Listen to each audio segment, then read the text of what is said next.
thank the organizers for providing me the opportunity to present my work here. So I'll be talking about fluctuations and transport phenomena in horizon fluids for black holes. And because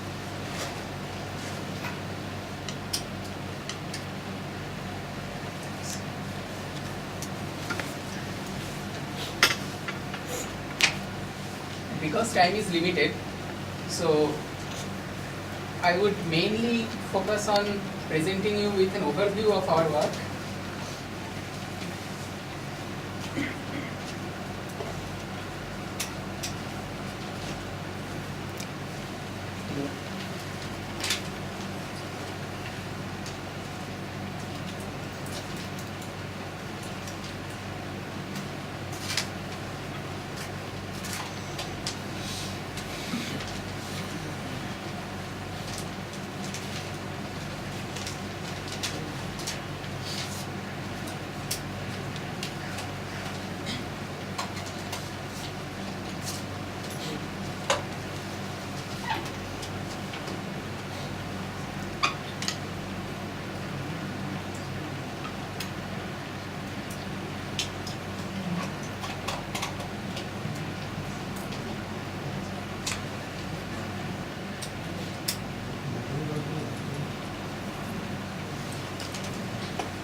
Keep going, Dave.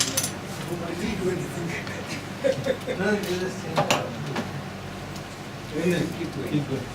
Okay. So, as I was saying, I will try. My main aim would be to give an overview of the work I have been doing with Shankar Narayanan, and the details can be found in these two papers: the gravity essay published in IGMPD, and this other paper which is in archive and has recently been accepted for publication in PhD. Okay. So this is a very brief outline of how the talk will go.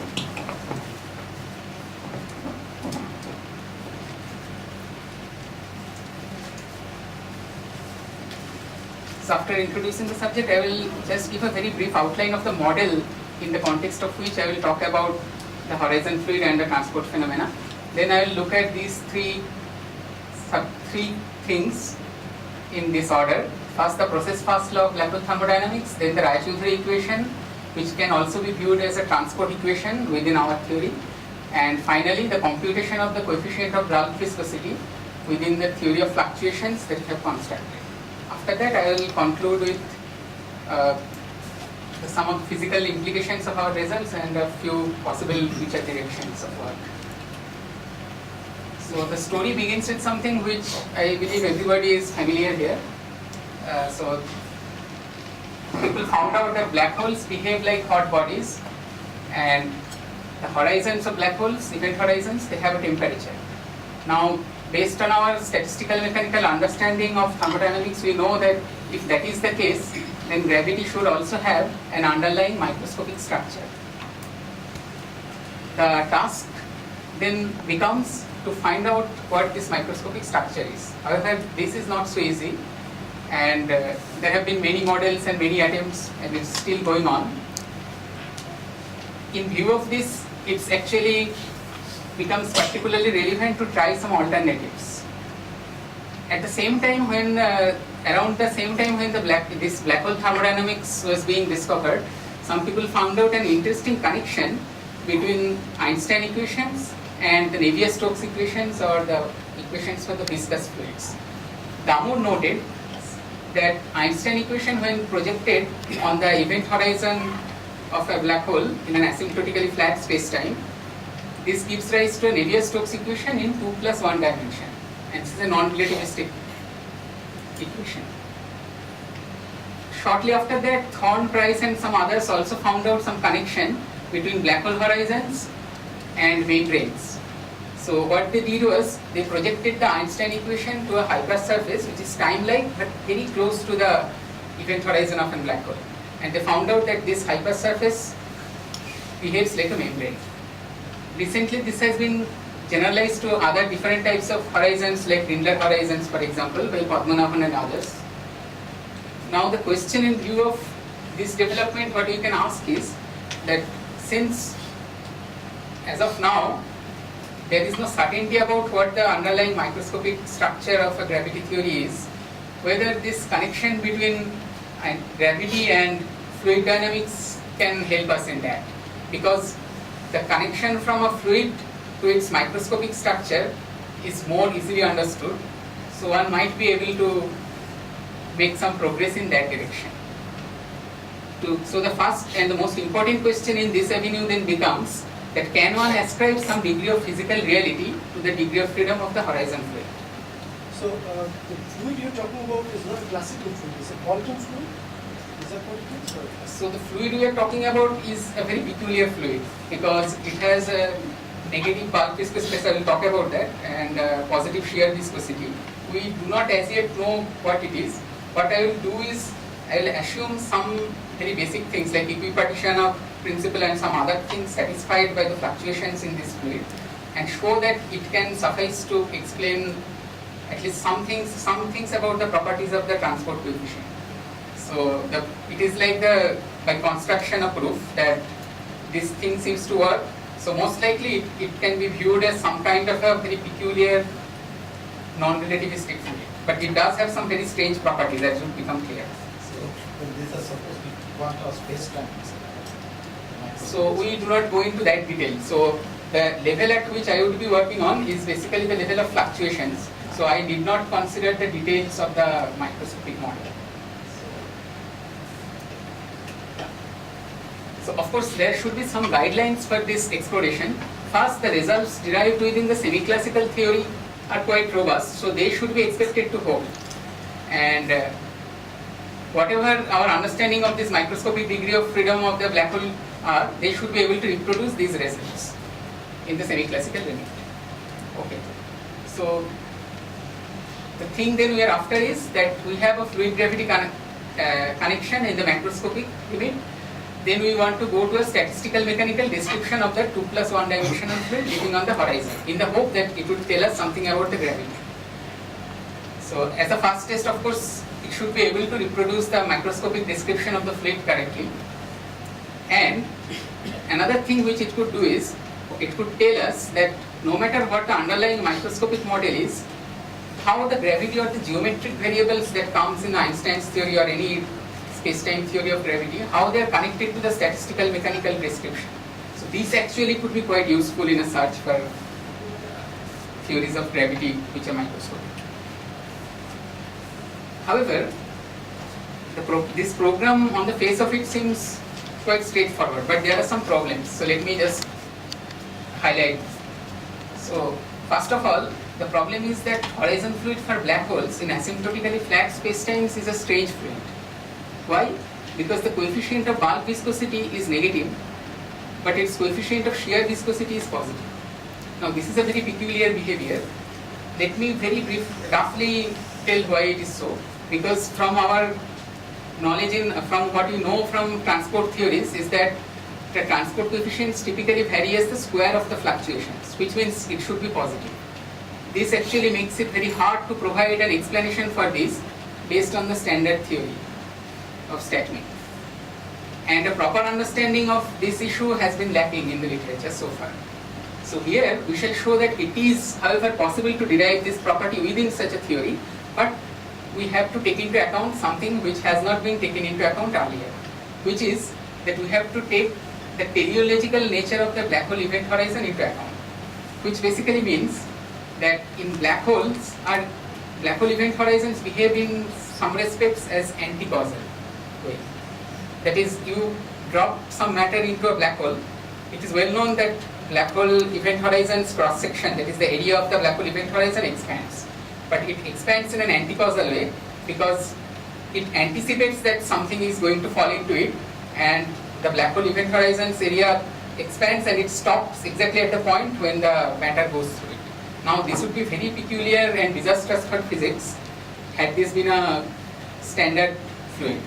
But black hole event horizons are defined globally, and because of that, this arises naturally when you consider black hole event horizons. So I didn't get the point, because the black hole horizon will increase when a matter falls into it. Only in the asymptotic limit you will see the horizon to grow. in any finite time, the horizon never grows because Yes. for an external observer, the matter never crosses the horizon. That's true. That's Only true. at the t tending to infinity. Yes, Only you're at right, this, yeah. that limit. So how can it be But still anti-causal? So the anti-causal thing comes because the thing that is falling into the horizon, so once I write down the equations for the evolution of the null congruence, basically the volume expansion and the shear, so one can write down those equations and those act as the source terms, like the matter field that is falling in. So the matter field falls in at t equal to infinity c. Now the black hole horizon is expanding in that limit, but it obviously is only in that limit. So that it's still preceding the moment you actually give the stress, that is when you disturb the black hole. So it can be shown also in the membrane paradigm that you can write down the equation for the Raychaudhuri equation, theta equation, and you can show that if you want the entropy to increase, you have to put a teleological boundary condition that the theta goes to 0 at the point when the matter crosses them. So does that make it clear? So we are working in the killing horizon with the killing time, that is taken to be the time parameter here. Okay, so now we'll actually look at the fluctuation theory for such a fluid. So this is an intermediate scale, so to say, between the macro and micro physics. So here I have put up a quote from this 1963 paper by Kadanov and Martin because it puts the thing very nicely about fluctuation theory. So I will just read it aloud. So in these hydrodynamic equations, there appear a variety of parameters whose value are not given by fluid mechanics. These are the transport coefficients. To find the values of the transport coefficients, we must turn to a more fundamental theory than fluid mechanics. A wide variety of non-equilibrium phenomena described by thermodynamically averaged expectation values of products of pairs of densities of conserved quantities at different spacetime points. So basically they are talking about the correlation, spacetime correlations of some currents. So in particular, these correlation functions completely describe the non-equilibrium behavior of a system in which the deviation from equilibrium is small. So that would be one of our conditions. So we always assume that the deviation from the change in the horizon area is going to remain small. So that linear response theory applies. The other advantage of constructing a fluctuation theory is they can be described in a nearly model independent way. The number of inputs that you require from the microscopic model can be kept to a minimum. So this is related to the question that you asked. So let me outline the basic strategy. So what do? First, we have to construct a thermodynamic potential for the horizon fluid. So this is not difficult, this is already there within black hole thermodynamics. You can straightforwardly do it. Then you have to identify a relevant macroscopic variable in this system. So this is where actually you need one model or another to choose a relevant macroscopic variable. However, as I shall argue later, the choosing of the model really does not affect the later arguments. I mean, you can choose different models, but since it's fluctuation theory, in the limit you will always get back the same results. Then we will consider the fluctuations of this variable subject to the condition that they take place around the minima of the potential, which would correspond to the equilibrium state which the system is in. Finally, also we have to use the thermodynamic relations for the horizon fluid system to construct theory of such fluctuations. Because horizon fluid systems, though you have a pressure, temperature and other things, they are related to each other. So ultimately, as you will see, so we will consider mainly Schwarzschild, the horizon fluid corresponding to the Schwarzschild event horizon, and it is actually a one parameter system. So some caution is necessary, and once you put such restrictions, only then you can hope to obtain the correct value numerically. So this theory would, okay, so we will actually briefly outline how to construct such a theory within a given model, which is a mean field theory model of the horizon fluid. However, as I just said, that actually it would not depend on the details of the mean field theory model. Okay, so now what are we going to look at in this talk using this method? So first we will look at the physical process, first law for black holes. How does it translate into the horizon fluid model, then we will see that the Raychaudhuri equation for the horizon null congruences can be viewed as a transport equation, at least if one does not consider the shear part.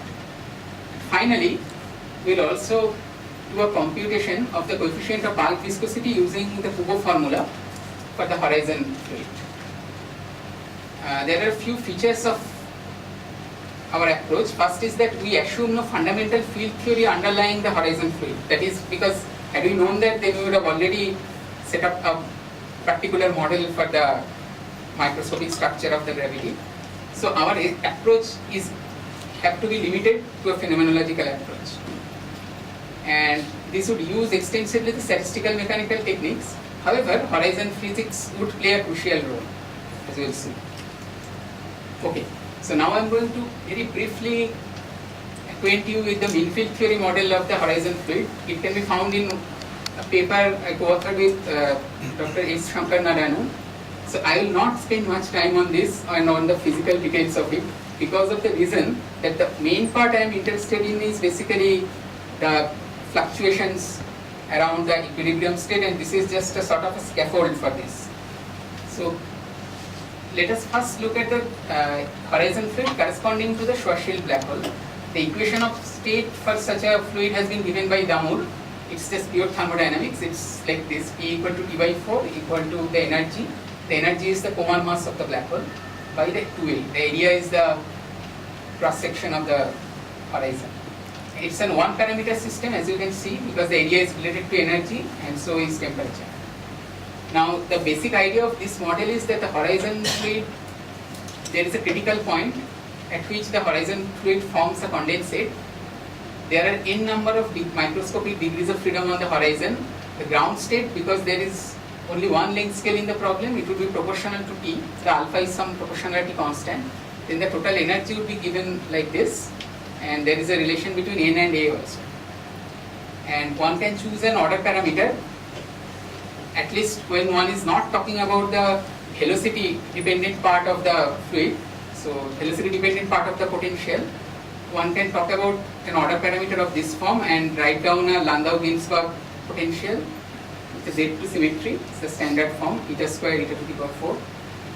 And then one can fix this constants A and B from making this, using this relation, that phi, this thermodynamic potential, is equal to minus TA, and one uses the relations between P and A, all of them, and this would actually fix the constant A and would also constant B.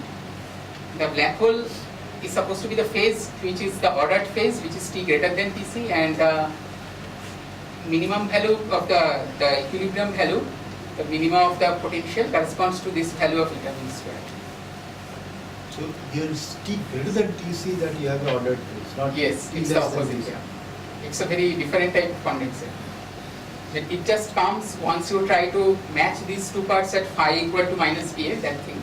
So it automatically comes to be T greater than Tc. And So what is the rationale for choosing the order parameter phi to be pressure times negative of pressure times area? you mean the order parameter or the phi? The phi is your. Oh, the phi is the thermodynamic potential. The Yeah. order parameter is the eta. Okay. Phi is something which is just satisfies this relation. So it is called thermodynamic potential in Landau. So, I mean, we just did not give any other name to it because in the literature it has been various times. But the mathematical relations are basically this. So it can be related to the free energy or the Helmholtz energy, Right. both of them. And are you asking about this order parameter? What is the rationale of choosing Yeah. in this form? Okay. So the thing is that what we believe is a toy model, it is possible to have a toy model in which one is not looking at the velocity dependent part of the potential, and suppose one also have the velocity dependent part of the potential, then we argued that this can be modeled as a superfluid. Now a superfluid, typically the order parameter is complex and the real part goes as the root over of the density, square root of the density. So if you just take the inhomogeneities, if you ignore them, and then it would be proportional to the area, and in this case that would go as n, because n is proportional to A in this case. So here it is to be kept in mind that this is just a toy model, it does not reproduce the full thing, that is the velocity part, how it behaves in the superfluids. It just talks about when you are ignoring the velocity part, but even then the black holes, without the velocity part of the horizon fluid also, just because the horizon fluid is there, there would be some amount of potential energy, and that part can be represented like this. Normal order parameter goes the square root of the density, number density. Yeah, But so here you have a number. yeah, so that one can just show that the square root of rho which is there, so one can write it as some kind of energy by area, and from that it would follow. So one has to just write down the proper relations between the energy and the area and so on. So that I can show you later. Okay, so let us now go to the fluctuations. So as we said, we are interested in a fluctuation from the equilibrium taking place. So the equilibrium value is determined, so the fluctuation is straightforward to find, at least up to quadratic order, it is given by this. So one can change the variable to delta n squared, which is the number. So it is like one has the number of degrees of freedom in the horizon fluid is also changing to some extent. It is fluctuating. So now let us look at the process first law of black hole thermodynamics and how it is related to the main field theory picture. So the process law of black hole thermodynamics, it relates the increase of the mass of a black hole delta m with the increase in the area of a black hole like this. And since the area is proportional to entropy, so we have this formula. So in the main field theory picture, one can again view the horizon fluid system is slightly away from its state of thermal equilibrium, and it is slowly moving back to the equilibrium state. The resulting change in E and S, they should be related by the first law. Now this can be done, I am not going through the details. So one can write down this delta S and show that it can be written in this form, Fs into delta A, where Fs is the flux of entropy, that it is delta S by A. And in another way, it is also related to Fe into delta A by T, where Fe is the flux of energy. So then this is basically the statement of first law, Fe equal to Tfs. It's just written in terms of fluxes. So there are two advantages of this approach. First is it allows us to write the first law of black hole thermodynamics useful even for Ringler horizon, because it is written in terms of fluxes. Second is that it connects the evolution between two different states in GR through evolution of a fluid system towards thermal equilibrium. So this is going to be our approach for the what follows also. So far, for this process first law, what we have been looking at is the initial state and the final state. We have not talked about the time evolution. Now what comes, we will actually talk about what happens when we take time into picture. So let's first see what happens from the gravity point of view.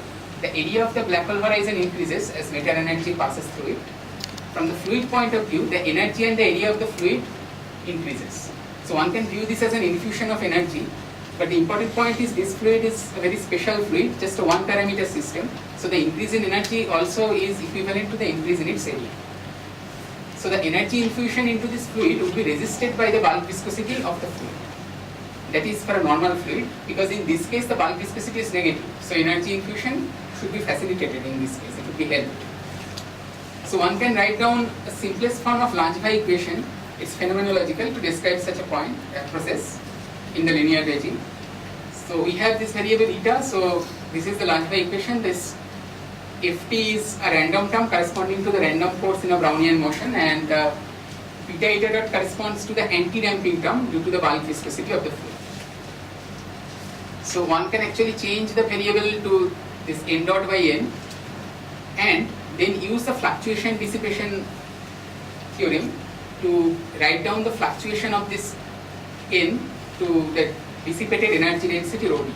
So then the equation, I am not going through the details here, then the equation is of this form, and one can argue that the beta here actually depends on the length scale, relevant length scale in the problem. So the relevant length scale in the problem, there is only one length scale in the problem given by the temperature.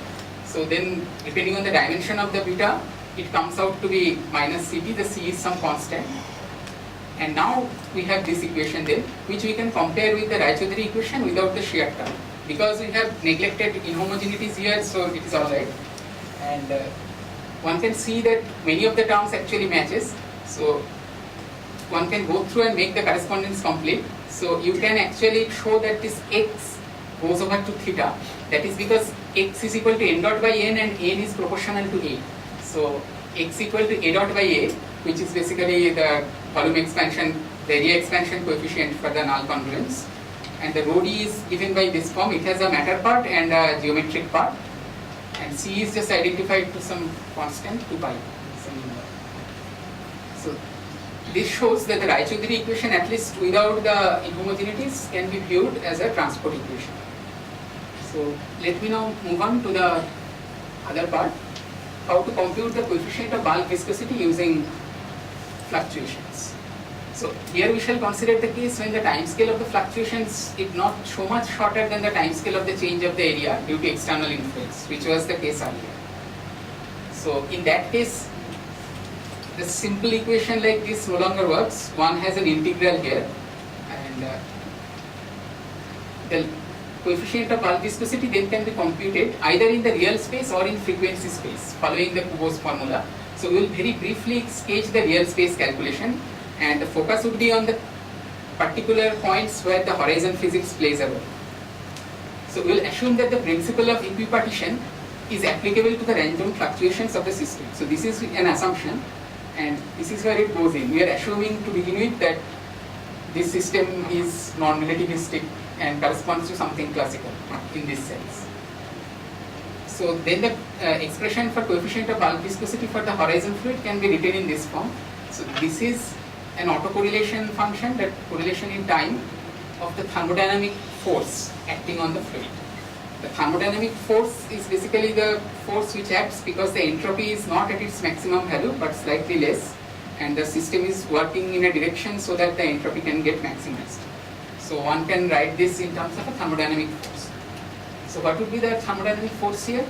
So first we have to look at the energy dissipated, and that by first law can be given in this form, minus T delta S, and delta S is, one can write down from our earlier expression from here. So if one does that, then one can define the thermodynamic force by this relation. It is the change in the dissipative energy and the change because of the stress in the fluid itself. So there is a thermodynamic force acting on the fluid, which is the stress which changes the volume, which in the gravity picture corresponds to matter falling in through the event horizon. This corresponds to a change in the area, I mean the volume of the area. In this case, it's a two-dimensional fluid, so the change in the area can be viewed as a strain, and there is a thermodynamic force. So this thing is equal to the change in the energy dissipated. So this actually gives us an expression for the F thermodynamic, which we would need to compute the correlation function. Incidentally, because this is linear regime, so this also obeys Hooke's law, but that also can be seen from other results. So in any case, that's not relevant here. One can then write down this eta v in terms of writing down the FTH, and then one gets a correlation function in terms of this delta n. It's advantageous to switch the variable to delta n and write the correlation function in terms of this. Now we have to find out what the delta n of T is. So it is reasonable to assume that the number density of the degree of freedom in the horizon fluid satisfies a wave equation. So what we would do is, again, we would use some phenomenological arguments. We would not specify the exact equations in the underlying field theory. But this is, so what one can do is for the hydrodynamic part, so this number density, the wave equation that it satisfies, for the hydrodynamic part only those wave nodes need to be considered where the wavelength is comparable to the system size. So that is the way one computes the transport coefficients. One goes to the limit of the system size, and in that limit evaluates these correlation functions. So in that limit, the system would be practically homogeneous, and the number density would oscillate very slowly in time. So one can assume that delta nt would be given by this imaginary part of delta n 0 e to the power I omega t, which is just the simplest form of oscillation. One can then write this down, and one gets this equation where we have this delta n squared 0, which is an ensemble average. So the probability distribution for this ensemble average can be computed, and it's easy to compute that. We know that the system is away from equilibrium, so the probability distribution for such a state should be some constant which is normalized into exponential of delta S. So if one computes that, one finds that it comes out to be a by alpha squared. Now one can put all of this into this and also evaluate this integral.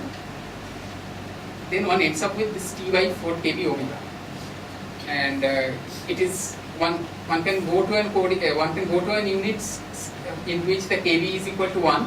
So basically it would be t by 4 omega. Now the wave equation is for a scalar field, we can assume, and then we can take omega to be 2 pi by lambda. The fluid system size in this case can be taken as the circumference of the black hole, because we are talking about the horizon fluid. So then you can put the value, plug the value back in, and you get eta b equal to 1 by 16 pi. So this is the value we have evaluated from purely statistical mechanical considerations for the coefficient of bulk viscosity. So this value, however, matches exactly with the value given by Damod, except for the sign. The sign is negative, as we said earlier. So what went wrong? There is something actually which we missed, as I shall argue now. So what we missed was, as I was saying earlier, the teleological response of the black hole event horizon.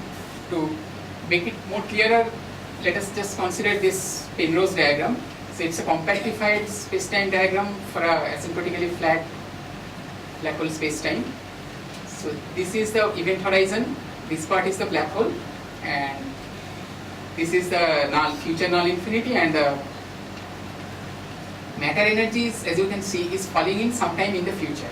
So the time of in with which the fluid itself is evolving is the time parameter, is the peeling time. So it goes along the horizon.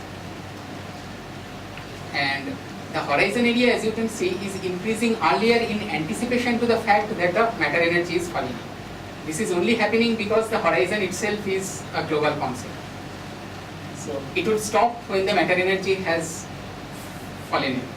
So this is what I mean by anticausal response. So if we view this as a kind of a stress applied or an external influence applied to this horizon fluid, the picture that comes is that the horizon fluid is, there is some strain in the horizon fluid which corresponds to the response due to the stress, but that anticipates the stress that is applied to it, and it stops once the stress has been applied. So it is exactly the opposite of the kind of response, linear response we consider for normal fluids, in which case actually one applies a stress and only after that one sees that there is a corresponding strain due to it. Even if the matter did not fall, the Penrose diagram for a black hole would have the horizon making 45 degree. Always, even if the matter didn't fall. Yes. So I don't see that it is anticipating some matter is falling. Oh, no. So it is always null congruence, but what I am saying is one takes a cross section of this null congruence, and the cross section, the area that we have, that is increasing. So it always remains null. Yeah. But the area, cross section of that null congruence, so you can actually, so it is actually a TR diagram. This is T, this is R. So there is a S2 surface associated with this. Right. And that surface, the area of that surface increases. So it would follow from the Raychaudhuri equation that if you have some matter and if you want the entropy, that is the area to increase, so it has to increase in such a way so that the area increase would stop at the point when the matter would go through. So that this congruence remains null. It is not that the congruence is changing to anything else. So but because the event horizon is a null surface, as you said.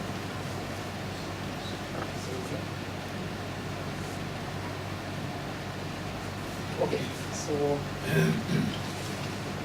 so then actually we need to talk about, to make things clear, two different type of transport processes.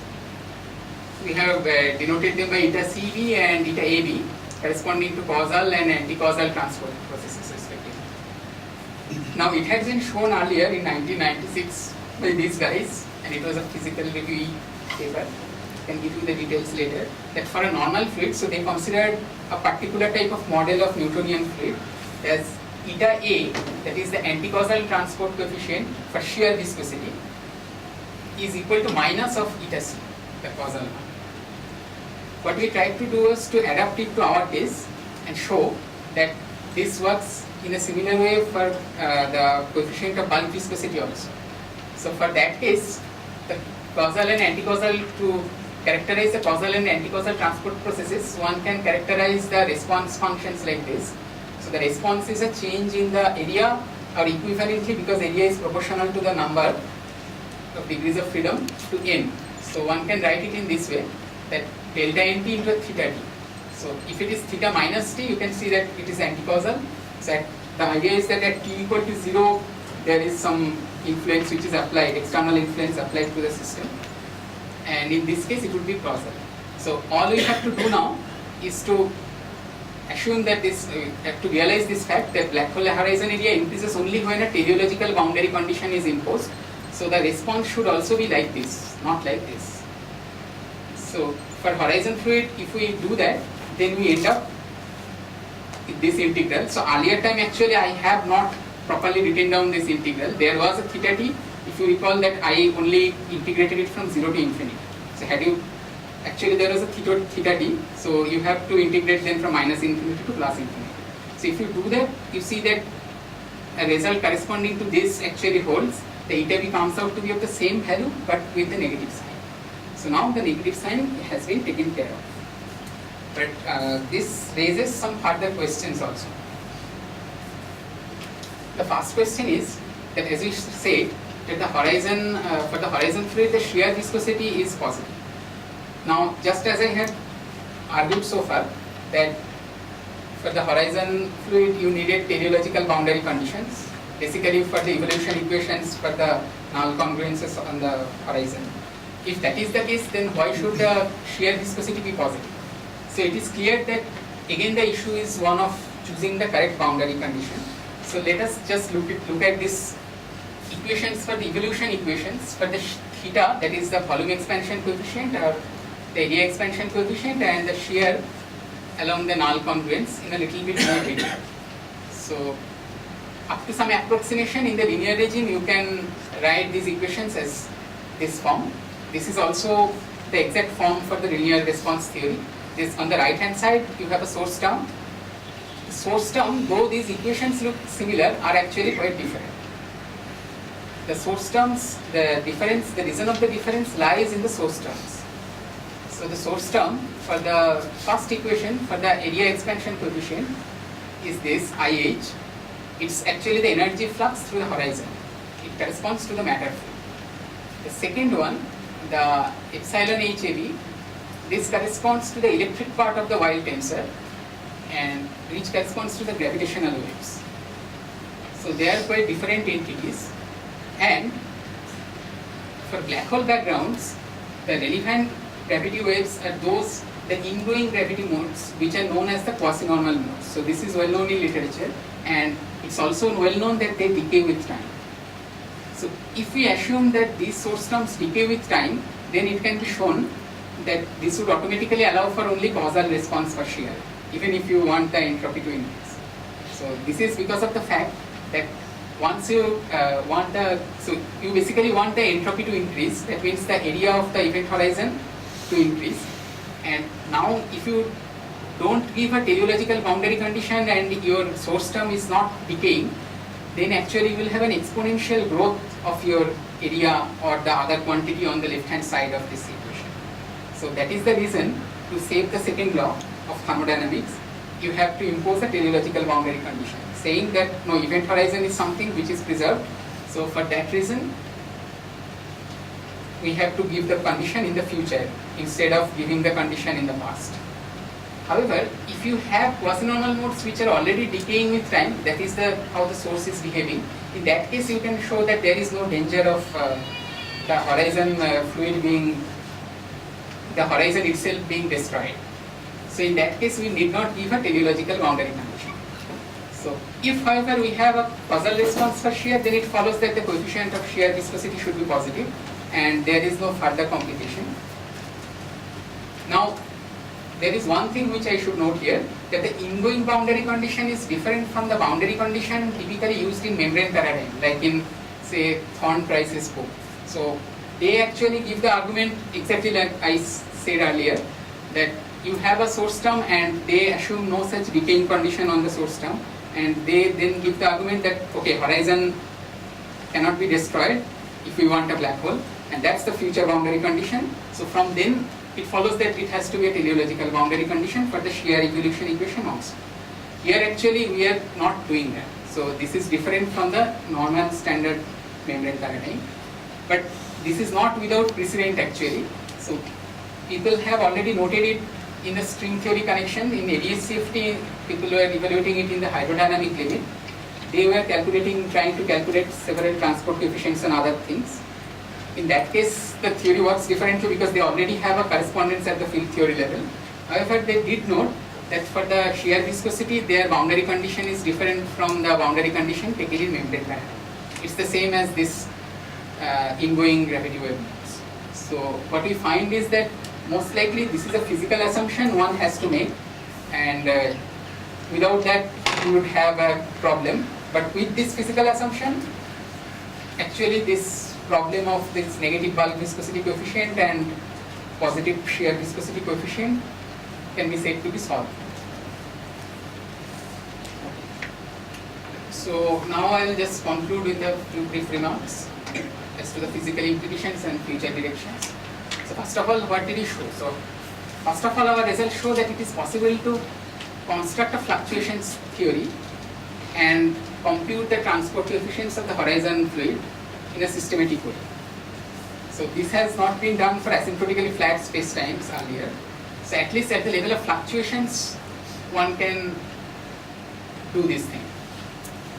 Second thing is that this is a dividend of constructing this theory, that this negativity of bulk viscosity actually comes out, and it is related to the fact that the black hole evolves according to a teleological boundary condition. Since, as I already said, that this was ill understood, so this is definitely an advance. And as to the future directions of this direction, the future directions in which this work can be extended to, so one can look at the case of shear viscosity for horizon fluid and try to see if one can get that. For that, of course, one has to write down thermodynamic potential part, add it to the thermodynamic potential we already had, and apply the theory of fluctuations.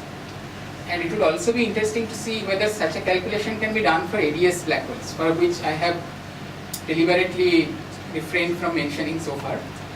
So it is not well understood by us at the moment, but if one can construct such a fluctuation theory, then one can make a comparison with the fluid gravity duality in the ADS-CFT, at least in the hydrodynamic regime. And for ADS-CFT also the bulk viscosity coefficient comes out to be positive, so one can also try to find out whether that happens if we are able to extend our formalism to this. And I should just mention one other thing which is not in the slide, which is that you know that there are some horizons which can be defined more locally, and for those horizons, of course, the teleological boundary condition is no longer useful. So then the very relevant question is that what happens to the bulk viscosity coefficient. So we checked out, at least, but we do not have a statistical mechanical analysis of the thing, but some people have written down an equation analogous to the way Damour has written on the null surface, that horizon, and they have found that the bulk viscosity coefficient is positive in that case. So at least that supports our thesis. So this is it.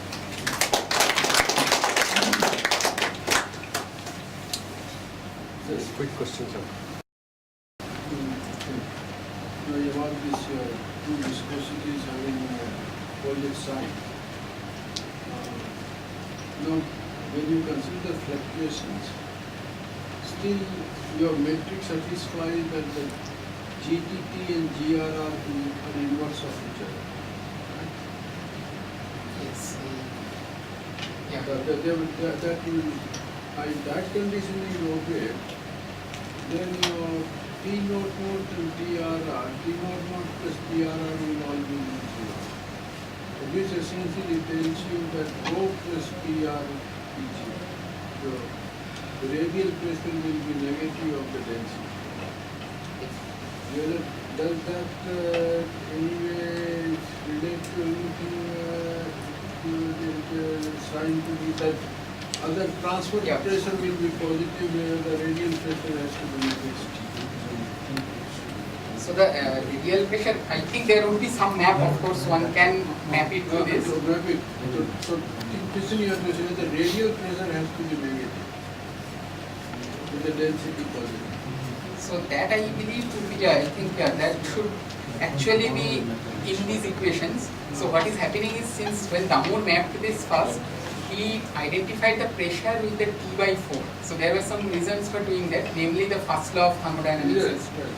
So once we are talking about that pressure, we are not again going back into this radial pressure of this. But if we go back into this, I am sure that the map and the equations will be satisfied. I'm saying it is even with the flex pressure, because this condition is only related to G naught naught and GRR being inverse of each other. Yes. Moment they are inverse of each other, this will imply rho plus PR equal to 0. And once you have that, so then that's what I'm saying, whether this, which will imply for the positive density that radial pressure to be negative. Whether one of your viscosity is attached to the sign of PR and other to the sign of transfer pressure. So I have not thought about it, so I will look into it. I really don't know, I'm just occurred to me. But Okay. G naught naught inverse of negative of GRR is only for Schwarzschild, not for curve. No, so there is no curve here. This is only they are talking about this what say. It's only spherical symmetry. Can you apply this to Uru result? I am not sure about that. I think most of it probably would go through. The problems which might come is that T going to infinity limit, and one has to, of course, relate all of this to the density, the rho. But I don't know whether the calculation would go through. I have not checked. Another thing which might actually quite change very much is that its Munro effect is, the Rindler horizon is something quite local, which would mean that the response, the teleological boundary condition probably would no longer be applicable. So That's why I asked you. yeah. But probably, you know, if you take any causally complete region, Okay. this is much more than the image. Yeah. Because you know what it is, any causally complete region can be the double wedge or intersections of regions. They all are thermistors, like the video. So this theory with the local boundaries should apply somehow and get some results. Might be So possible. based on the huge number of It might be possible. One has to define the system properly, as far as I understand, because since we are talking about these hydrodynamic quantities, so one talks at the level of the system length itself. So if one can define the cross section properly, as per Rindler, actually one has to take a finite cross section and all that. So if one can do that in a systematic way, I guess this whole thing would go through. But I have not done it. So You only need to come back to equilibrium situation. That will again give you the future condition or inverse. yes. But So he's saying that you need to only come back to the equilibrium condition that would give the future boundary condition for Rindler also. Yeah, so that. Then from the regular by intersecting wedges, you get, say, double wedge. That also has the vacuum is a thermostat. You will not go on taking intersection of more and more wedges. They are all thermostats. In fact, infinite number of wedges. You get what they call causally complete wedges. So are you talking about a finite causal diamond? Because then I don't know. I was thinking about just a. I know. No, take care of them, two of them. That is also a Because then you are restricting your field state to your quantum state to just a causal diamond, right? That is much You more. have to take more of these intersections. That is the sorting swap. Huh? Is that sorting swap? No, it is known. Every causally complete region has the property of the Rindler. That is, they are all thermistors. And you can find the thermal object, but there is no geometrical interpretation for the, Rindler case you get the boost. But here there is some other operator called the modular Rindler, Yeah. which has no geometrical interpretation. No. but here it should apply. Yes, but I don't know, in that case you can write down the modular Hamilton in terms of local Yes. variables, is it possible? It's possible to write down the modular Hamilton. But in terms of local variables? Local means what? In terms of the variables of the problem. Because these regions are very small, right? They are compactly supported regions. I would think that even within this region I need some resolution to work with, I mean, for this fluid thing to go through. If that is possible, then this should also go. I don't know the geometrical meaning of this modular Hamiltons, but they exist and they have good properties. They are known properties. So I don't know what you mean. Yeah, I just wanted to say that this Lajva equation you wrote down, right? Sorry? The Lajva equation which you mentioned, it's not exactly a Lajva equation in that sense. There is a Yes, it's on the right hand side, it could be called it's a approximate. generalized Langevin equation or something it's called in the It's not a Lajva equation. Yeah. There are extra terms. Yeah, and then the other thing is that this was actually pointed out by Ford and someone many years ago. They had a paper with Ford, Gary Ford, and somebody realized that the actually equation can be written as a Lajva equation when we neglect the theta square. Oh, but here actually we have the theta square. If you have the theta square, then it's not a Lajva. Yeah, that maybe it's a generalized, okay, yeah, slightly different from that. So maybe with But I did that, not work that earlier one, so thanks. maybe with that we'll break for the Oh, but I want to say something else. we can discuss on the tea. We will do with the tea.